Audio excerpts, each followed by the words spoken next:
relationship to another human being must bring about this obviously, so if relationship exists, we said relationship can only exist when there is no image between you and me. But let us say that there's a teacher who has come to grips with this in himself very, very deeply, has, as you put it, gone into the question, deeper, deeper, and deeper, has come to the place where he no longer is hurt-bound. Yes, sir. The child that he meets, or the young student that he meets, or even a student his own age, because we have adult education now, Yes, sir. is a person who is hurt-bound. And will he not... transmitted that hurt to another? No, will he not, because he is hurt-bound, be prone to misinterpret the activity of the one who is not hurt-bound? But there is no person who is not hurt-bound, except very, very few.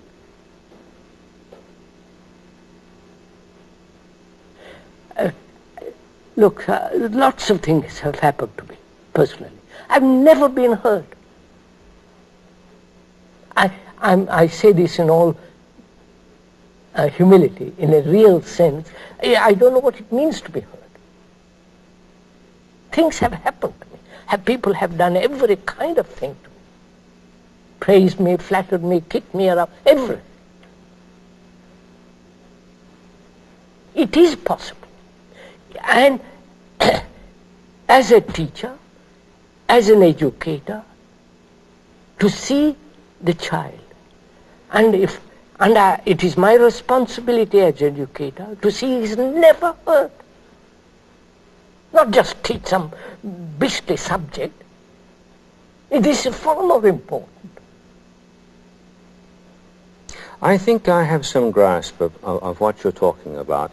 I don't think I could ever, in my wildest dreams, say that I have never been hurt. Though I do have difficulty, and have since a child, I've even been taken to task for it, dwelling on it. I remember a colleague of mine once saying to me with some testiness when we were discussing a situation in which there was conflict in the faculty, well, the trouble with you is, you see, you can't hate. And it was looked upon as a disorder. In terms of being unable to make a focus towards the enemy in such a way as to devote total attention to that. And sanity is taken for insanity. Yes. So my reply to him was simply, well, that's right, and we might as well face it, and I don't intend to do anything about that. Quite. But it didn't help the situation in terms of the interrelationship. So, a question is then, in education, can a teacher, educator, observe his hurts, become aware of them, and in his relationship with the student, resolve his hurt and the student's hurt? That's one problem. It is possible if the teacher is really, in the deep sense of the word, educator. That is to cultivate. And the next question, sir, from that arises, is the mind capable of not being hurt, knowing it has been hurt? You follow? Not add more hurts. I have these two problems. One, being hurt, that's the past, and never to be hurt again. Which doesn't mean I build a wall of resistance, that I withdraw, that I go off into a monastery, or I become drug addict or some silly things like that. But no hurt. Is that possible? You see the two questions? Now, if that is, what is hurt? What is the thing that is hurt? You follow? Mm-hmm. What we said, the physical hurt is not the same as psychological No. hurt. So we are dealing with psychological hurt. What is the thing that is hurt? The psyche? The image which I have about myself?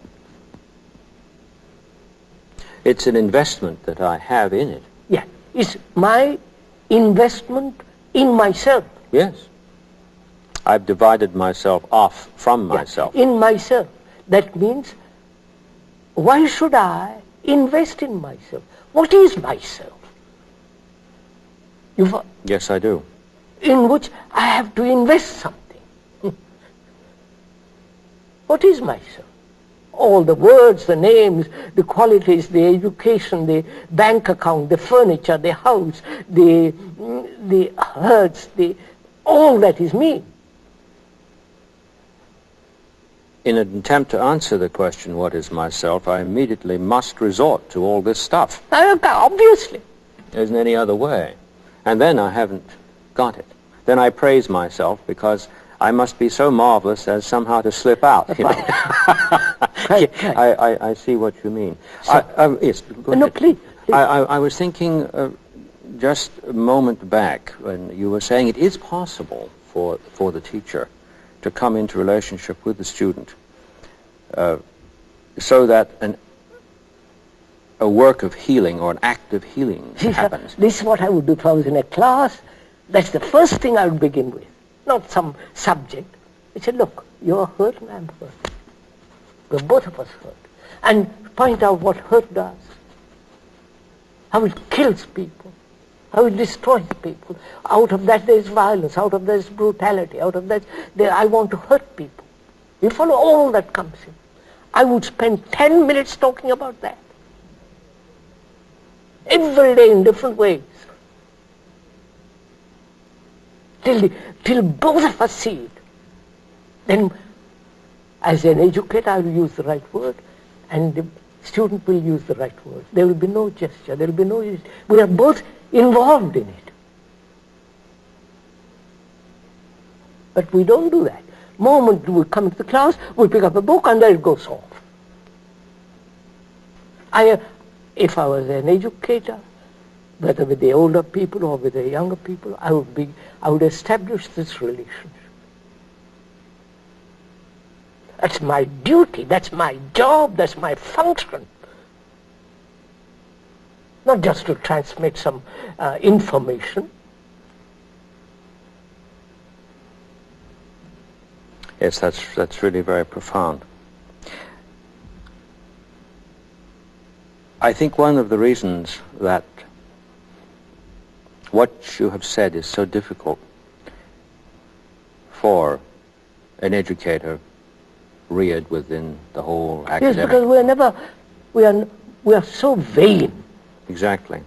We want not only to hear that it's possible for this transformation to take place, but we want it to be regarded as demonstrably proved, yes, and therefore not merely possible, but predictably certain. Certain, yes. And then we're back to the whole thing. Of course, again. then we're back into the old rotten stuff.